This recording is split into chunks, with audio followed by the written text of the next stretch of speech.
As part of efforts to boost trade relations and strategic partnership between the United Kingdom and the Kingdom of Morocco, the UK-Morocco Business Dialogue was held at the Dorchester Hotel in London on the sidelines of the UK-Africa Investment Summit.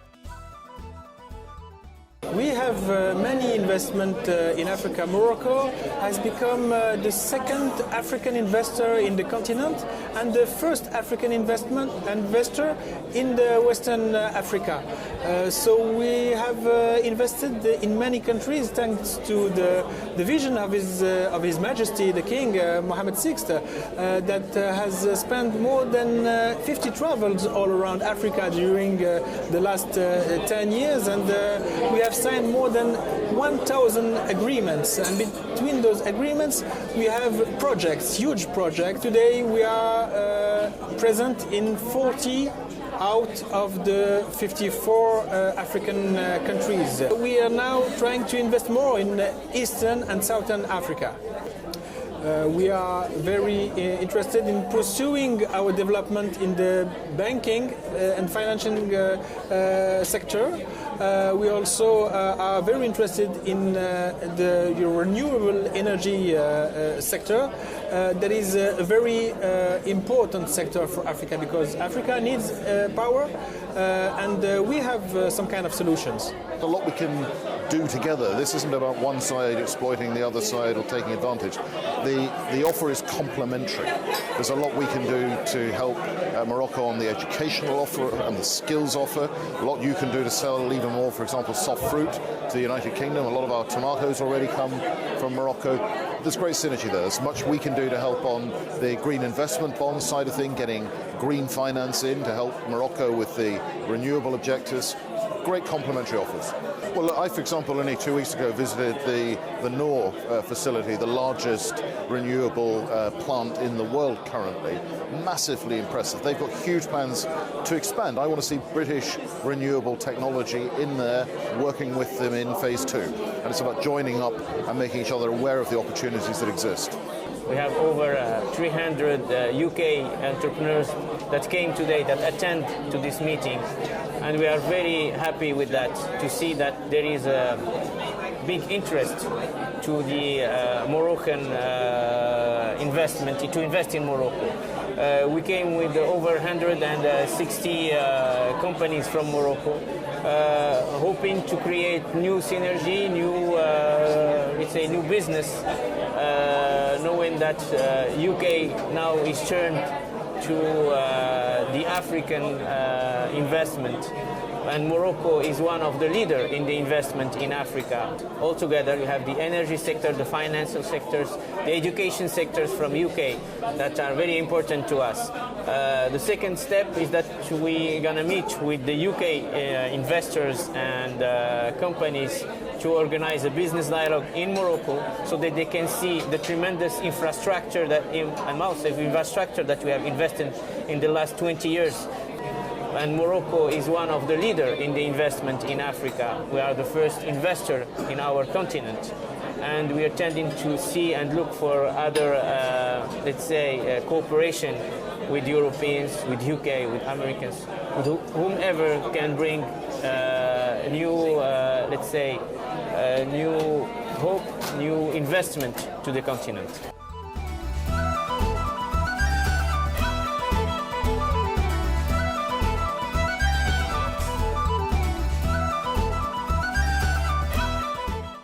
Morocco's place in the African continent is important, and as you know, this business dialogue today is set in the context of the UK-Africa Investment Summit that took place yesterday. It has phosphates, it has some tin, some gold. It doesn't have huge natural resources, so it then therefore had to create for itself an economy. A World Bank report in 2013, 97% dependent for its energy needs on imported hydrocarbons. It's now at 38% renewables, will hit 42% by the end of this year and 52% by next year. But then you look at its intangible exports. So Casablanca Finance City is set up as a hub to drive financial services and business services, one-stop shop for any company that has an African growth strategy. Tangier Med is set up to be able to leapfrog those natural boundaries by being able to export by maritime routes to, I think, 38 countries in Africa, as well as Europe, America, and of course Asia. You look at its other areas, so Mazen, its renewable energy agency, is developing proof of concept in Morocco with a view to exporting those renewable technologies and that know-how to other African countries. OCP, its phosphate company, is set up to do research on soils and then develop soil-specific fertilizers for export to Africa. So in a range of sectors, Morocco is really looking at African growth and African development opportunities. Morocco is now the 53rd country in the ease of doing business. It was 5 years ago, it was about 129. So it's made massive progress. We have these meetings between Moroccan businessmen and UK businessmen. Even if you had in the beginning some politicians to talk and to strengthen the relationships between Morocco and UK, and especially after the Brexit and the bilateral agreement that we have signed between our two countries to continue our economic relationship, of course. Trade volumes between the United Kingdom and Morocco are around 2.3 billion US dollars. Organisers of the UK-Morocco Business Dialogue, the Ministry of Foreign Affairs, African Cooperation and Moroccan Expatriates of the Kingdom of Morocco, alongside the General Confederation of Moroccan Enterprises, joined by stakeholders, explored ways to deepen trade relations, synergy and sign bilateral agreements. The trade talks come at a time when the United Kingdom is shaping its post-Brexit trade policy. Britain left the European Union on Friday, the 31st of January. Brexit, they say, offers an opportunity for business triangulation. We will leave the political institutions of the European Union. We'll enter a transition period. It is Britain withdrawing from the political institutions, but not leaving our friendship and our trading relationship with the EU. But what it gives us is an opportunity to look to the rest of the world, to seize opportunities in areas of the world that perhaps we haven't paid as much attention to as we should have done. One of those places is Africa, and Morocco is a pivotal country for us in looking to enter the African marketplace. But we see a lot of synergy between ourselves and Morocco. We're the first G7 country to commit to go carbon neutral by 2050. Morocco's got ambitious targets to have over half of its power generated by renewable forms in the near future. We see an opportunity to collaborate there. We're on the same time zone. We're only 3 hours direct flight between the countries. It's a near neighbour. Brexit is offering a huge opportunity that the Moroccans are determined to seize. And if we in Britain are active and we are proactive, we will seize it as well. Morocco has great contacts throughout the African continent. We, for our historical reasons, we know Anglophone Africa, East Africa, better than West Africa. Morocco knows West Africa very well. So there is a triangular partnership to be made there. Casablanca Finance City is a really important first step. But if you look across the continent in the different sectors, whether that's agriculture or financial services or ports and logistics and infrastructure, those are areas where the UK has a role to play. And working with Morocco, we can really dynamise that element of our triangular growth plan together. We have many other events like this one in Africa. We have already done many events, and we are planning to have other events like that in Africa to share our experience and also to do it with partners outside of Africa, because we are talking about triangulation. We do triangulation with other countries like China, US and Europe, and I hope now we're starting a new phase of triangulation with the UK, Morocco and Africa. So we can do it together also. I think this is an interesting example where the UK-Moroccan trade relationship goes back a long time, 500 years. There's an incredibly deep trading relationship between the two of us. We're hearing a lot about some fantastic companies who are trading between the two countries, but climate negotiations are coming into the UK at the end of this year. So really the UK is in the hot seat on managing and coordinating those negotiations, and the one big ticket issue is what's the solution to a carbon trading system. What's interesting about these kind of bilateral trade relations is we share the same challenge, but you cannot solve that problem through a bilateral trade relationship. And what we need to do is really stand together on the global stage, Morocco and the UK and others, and really try and put forward some solutions that are workable for global governments, but also global business worldwide. And if we do that, we can break the sort of deadlock in climate negotiations, and that'll be a game changer while the UK hosts COP26 in Glasgow at the end of the year.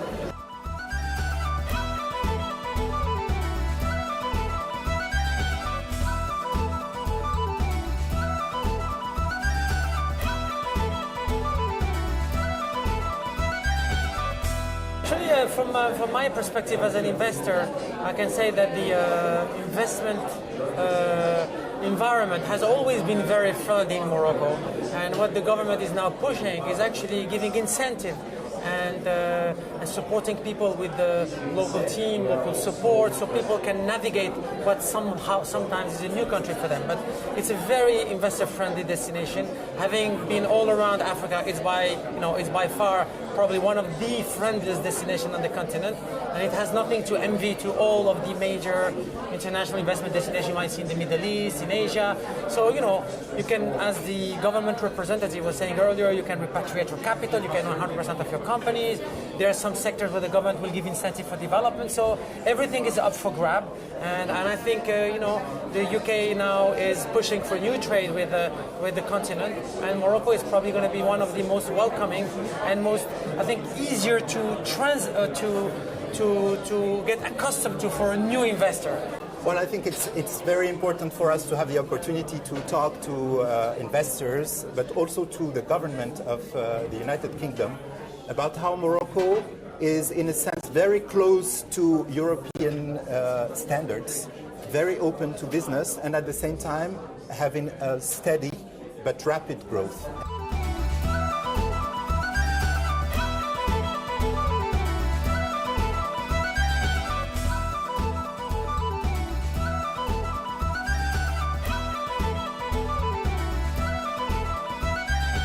I want it to be a lot higher, and I want it to be incrementally higher next year and the year after and the year after that.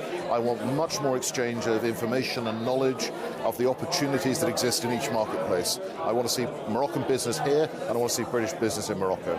We hope that we'll host the same conference in Morocco, having UK companies visiting Morocco and doing business with Moroccan companies. Of course, Morocco is not only the gateway to Africa, but as I said, Morocco is the first investor in Africa. So we also have this tag of being the promoter of our continent, because we believe that the future is in Africa. So we started 20 years ago or more to create investment in Africa, to do investments. Now what we need is to bring with us investors to do bigger investments, to do new investments that is needed in our continent. We're in a very difficult global policy environment where protectionism and barriers to trade are on the rise. You can't just switch that off. We're in the middle still of a US-China trade conflict. In terms of global leadership, it's difficult in terms of the big three trading blocs, China, EU, US. There is a real opportunity and a need actually for the sort of next tier of governments like the UK outside of Europe to try and help oil the wheels a bit, because the sort of degree of diversity and needs between the different governments are huge. And so we have to find solutions that work for the smaller nations of the world, but also the bigger, more sophisticated nations of the world.